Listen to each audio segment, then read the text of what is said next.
creation through bomb and form. The greatest to ever do it like Kareem in the form. Or Dame at the buzzer, Skip at the rucker. 96 Bulls, the GOAT, there's no other. Bulls and Goats get some wins, but never cover. The word gave the answer to sin.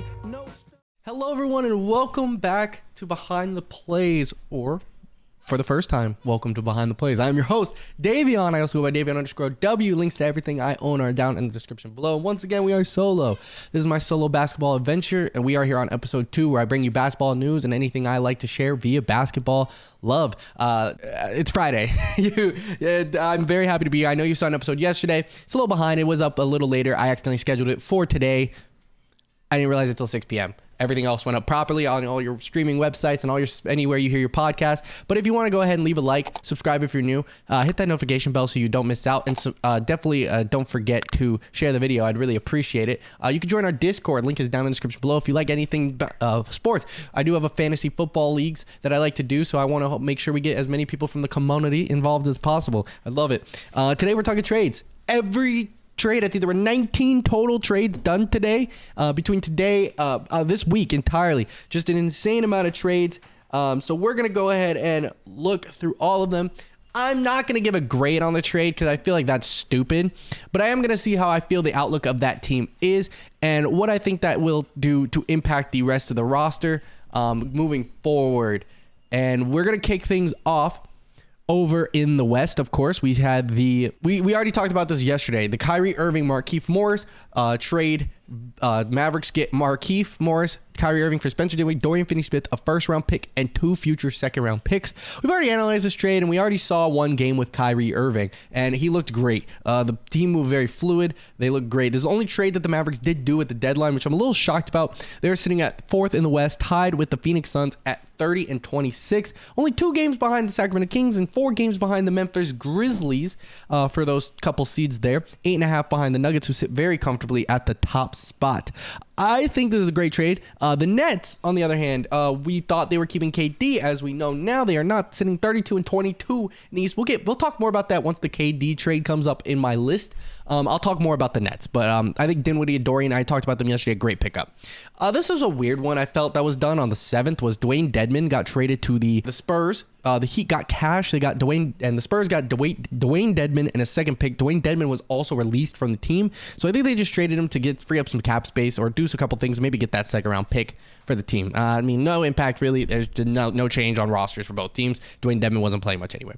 The Kings will add Kessler Edwards via the Nets trade, draft rights to David Minchino. I cannot say that name. I'm so sorry. Kessler Edwards, though, is a solid player. I mean, he's young, right? But he didn't get much play time. And if we're looking at his stats here, he doesn't have stats on his roster, I guess. He went to Pepperdine. A second round pick, he's 1 point, didn't play this season. So maybe he'll get some minutes with the team and maybe he'll grow somewhat. But I mean, it is what it is. All right. Deadline day, February 9th. It was insane. 2023. The Spurs and Raptors had a deal. The Raptors received Jakob Poeltl from the San Antonio Spurs for Khem Birch, 2024 first round pick, a 2023 second round pick, and a 2025 second round pick. This is a great trade for the Raptors. The Raptors already add to a team that we felt like was solid. And they are just right on the outside looking in. They're at the 10th seed and only 4.5 games back from being a guaranteed playoff team. They decided to keep OG Anunoby, Scotty Barnes, Precious Achiuwa. They already have Ron Harper, Thad Young, Malachi Flynn, Freddie Van Vliet, and they add Jakob Poeltl with Otto Porter, Gary Trent Jr., and Pascal Siakam. I think it's a strong roster. I think now that the East, once they saw what was happening in the East, because this was Kyrie got traded, they saw the Nets were imploding. They have a chance to move up now. The Nets might not stay up as high as we thought. The Bulls and Hawks weren't looking really too good, so this could be something very interesting. You can see the Raptors move up in those standings. This is a great trade for them, though. My favorite big trade, this was officially done yesterday. Now that we have the technical deals on everything, The Lakers, the Timberwolves, and the Jazz had a 3-team trade. I'll go over each team and what I think they go through with this. The Los Angeles Lakers received D'Angelo Russell, Malik Beasley, Jared Vanderbilt from the D'Lo from the Minnesota Timberwolves, Malik Beasley, and Jared Vanderbilt from the Utah Jazz. Minnesota received Mike Conley and Nickel Alexander-Walker, both from the Jazz. They also got a second-round pick from the Lakers. A second-round pick swap in 2024, and then two back-to-back second-round picks from the Jazz in 2025 and 2026. And the Utah Jazz received Russell Westbrook from the Lakers. Juan Toscano Anderson came over from the Lakers as well, I believe. Damian Jones came over from Minnesota, and they got a first-round pick from the Lakers. What a deal for the Lakers. This is a steal of a trade for the LA Lakers, okay? So the Lakers are sitting at a powerful 13th in the standings at 25 and 30. 13 games behind first place, right? They are, I kid you not, 3 games behind the 6th seed in the Clippers. This is a deal that can help them move over the Trailblazers, the Warriors, the Timberwolves, the Pelicans. I think this is a great deal. D'Lo is a phenomenal pickup, very big upgrade. Malik Beasley is a huge 3-and-D guy, and Jared Vanderbilt has just needed some post game, and he's perfect for that power forward position they want to run. A starting lineup of D'Angelo Russell, Malik Beasley, LeBron James, Jared Vanderbilt, and Anthony Davis is great, and they even picked up Mo Bamba in a trade later, which I think is we'll definitely talk about and touch on. But I actually really like that trade for the Lakers. The Timberwolves, I again like this trade as well for the Timberwolves. They move off of D'Lo, who's an expiring deal. They wanted to get something out of him, and getting Mike Conley and getting Nickel Alexander-Walker. Alexander-Walker is phenomenal, but 3 second-round picks helps kind of ease that blow of D'Lo. And Conley is great bridge player for what they come next on this team. Like I said, I don't like this team very much. They're sitting 30 and 28. They're a game behind the 4th seed, right? The 4, 5, and 6 are all tied with 8.5 games.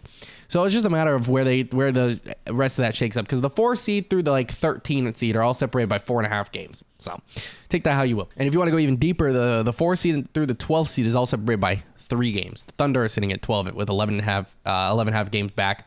First, the Mavericks are 4 at 8.5 games back. 3 games separate those 2 teams. And the Utah Jazz, I don't think the Jazz are very good. They're 11th right now. Again, similar boat, but Russell Westbrook gives them an expiring deal, potential buyout target. They lose a lot of money off of that. Beasley and Vanderbilt were contracts they were getting off of. Juan Toscano Anderson and Damian Jones are both young talent that they get, and they get a first-round pick. I think this is great for them. They're going to have a lot of money, and I think they're not thinking about winning this year. They're thinking about winning next year, because they have great building blocks in Lauri Markkanen, and I think that they're going to help them out a ton there. The 4-team trade, Denver, Lakers, Clippers, and Orlando all were involved. The Magic were all involved in a 4-team deal. The Denver Nuggets received backup center Thomas Bryant for them now. Will back up Jokic. I think that's a great pickup. I think Thomas Bryant has shown why he has a lot of value. The Lakers did get Mo Bamba, Devon Reed, and a 2nd-round pick. Mo Bamba is great for them. I think he's a great backup for if Anthony Davis gets injured. He's a great lob threat. We'll see how that goes. And all the same points that I say. Adding D'Lo, Beasley, and Vanderbilt also means a lot for them. LA Clippers get Bones Highland. That's a great backup point guard, potentially a starting point guard for them. I believe they moved off of John Wall and Reggie Jackson, so these are great picks up for them. The Clippers are just in limbo. It feels like they're a 6th seed right now. They have great players in weird things. They have Zubac, they have Rocco, they have Kawhi and Paul George, of course, but it just felt like the team was missing something. Bones Highland's a great underrated player. So we'll see how that affects. And Patrick Beverley was traded in this deal to Orlando for Mo Bamba, a 2nd-round pick and cash considerations. All went to Orlando in this deal. And Patrick Beverley, he's probably going to get bought out. So we'll have to see what the buyout market looks like and where people are signing. Just give me 1 second. Let me look for these. There were more deals that happened.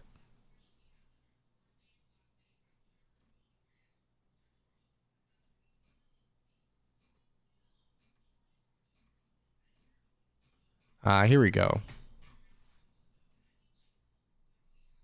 Okay. Here we go with the trade. Other trades that happened. The Celtics got Mike Muscala from the Thunder for 2 picks and Justin Jackson, 2 second-round picks.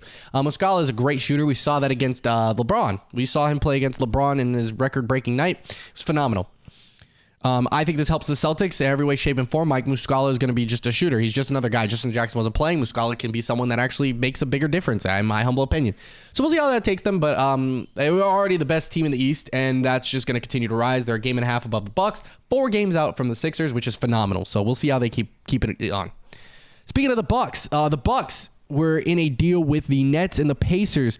The Bucks received Jay Crowder from the Nets. If you don't know, he's from the Durant trade, which we somehow magically haven't gotten to. I don't know how we haven't talked about that trade. Let's talk about that trade before I talk about this trade, because this man, Kevin Durant, was traded. The trade that should have happened, that I should have talked about first before I even talk about Jay Crowder, was the Suns-Nets trade. Kevin Durant and TJ Warren from the Brooklyn Nets were traded to the Phoenix Suns for Mikal Bridges, Cam Johnson, Jay Crowder, 4 first-round picks via Phoenix, 2 second-round picks via Milwaukee, the draft rights to Juan Pablo Valle via Indiana, and a 2028 pick swap.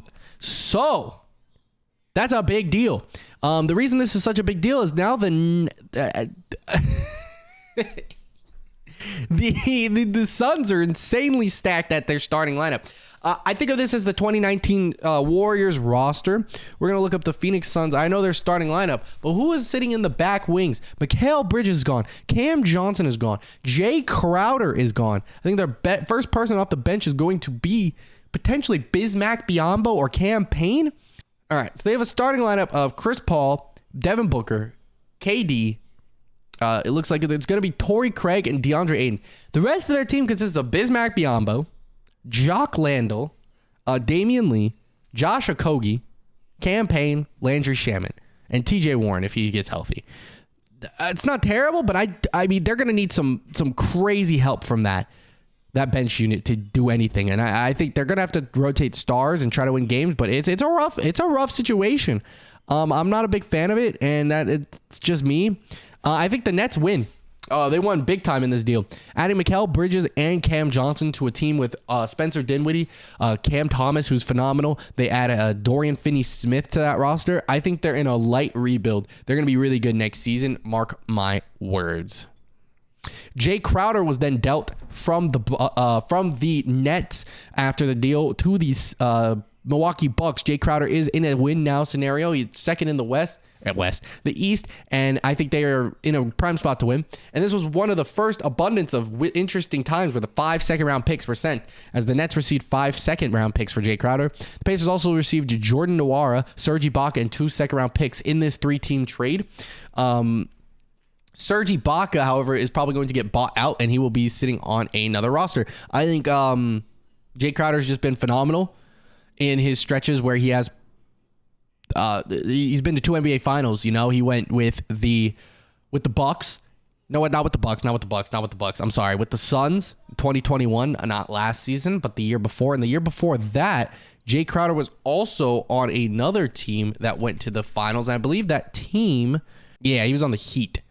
So he went to back-to-back with Phoenix and Miami, and he was playing phenomenal for them. So it's like critical role player. I think he's going to be phenomenal for those teams too. He sat out for the season for a reason. He didn't want to play where he was, and I get it.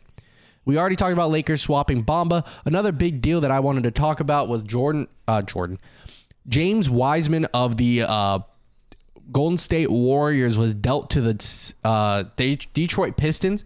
Sadiq Bey went to the Hawks, and Kevin Knox was received via Pistons to the Warriors, and 5 second-round picks were given up to the Warriors from the Hawks. So the Hawks adding Sadiq Bey is awesome. I think a great wing player, something they were severely lacking. So let's hope that they can make some up. The Warriors don't really gain much out of it. Kevin Knox is a good wing player, but I don't think he makes that big of a difference. That's really much it for that. But the Warriors, in return, they swing those 5 future picks for Gary Payton II from the Blazers. I think it's a phenomenal deal. The Blazers acquire 5 picks, get rid of this man, and I mean, it's great for them. But they weren't done there. The Sixers, Hornets, and Blazers all united for Matisse Thybulle going to the Blazers. Sixers get Jalen McDaniels at 2 second-round picks, and Svi goes to the Hornets with a 2023 second-round pick from the Sixers. I think it's great. I think it's a great deal for the Blazers. I think they did a great job. They lost Josh Hart to the Knicks. But they acquired Cam Reddish. They got Matisse Thybulle in. They lost Gary Payton II. I think these are great pickups for them. The Pelicans did make a deal as well. Devontae Graham and 4 second-round picks to the Spurs for Josh Richardson. I think they add some wing depth that they really needed. The big thing with the Pelicans is staying healthy is their big deal. The Spurs are rebuilding, so who cares? Spurs are in rebuild mode. They're not making the playoffs. They're 24 games out of first place, which means they are 13 games out of a playoff spot, and that's insanity. They're straight up in the Victor Wembanyama race. There's one other big deal that I'm missing here, and I'd like to say it is this one: Grizzlies, Rockets, Clippers. Yeah, this deal's insane. Clippers, the Memphis Grizzlies, the LA Clippers, and the Houston Rockets make a deal. The Houston Rockets lost Eric Gordon. He went to the LA Clippers. He's back in LA, joining that team, getting a very big role player. Luke Kennard leaves them, heads to the Grizzlies. The Grizzlies get some very important shooting that they did not have on their roster. We know Bane's solid. We know that Dylan Brooks isn't terrible. Luke Kennard is a different type of shooter. This is great for them. Good job on their part. 3 second-round picks from the Grizzlies goes to the Rockets in this deal. John Wall and Danny Green head to Houston, and then the rights to the Bucks pick with the Clippers in 2023. I think Wall's bought out. Don't know where Danny Green's going to end up. Not looking great for Green. Heading to a team that's literally in last place. Not looking to win anytime soon. Probably going to leave free agency. Maybe someone will like him. Eric Gordon adds to a big momentum team, and so does Luke Kennard for the Memphis, who's in second place. I think those are great pickups for both those teams. I think that's pretty much all I wanted to talk about when it comes to the trade deadline. There were a lot of crazy trades. My favorite trade, obviously, is the Kyrie trade. But if I had to say one of the underrated trades that I think is going to make a big difference is the Warriors. The Warriors are sitting in 9th place, and something they were severely missing was that hype, that energy that they had last season with the young guys. Jordan Poole, obviously, still there, but they lost a lot of depth. No lead, no Gary Payton. They added Gary Payton the second back in this deal and got rid of Wiseman, who wasn't playing very much. And I think that added depth off the bench is going to help. Celtics getting Muscala is very underrated. And next episode, we're probably going to have to look into the market. The buyout market is going to be insane. I think Russell Westbrook's going to potentially get bought out. We know Serge Ibaka is going to try to go to a contender. Who knows? One other thing, I guess, Darius Bazley did head to the Suns.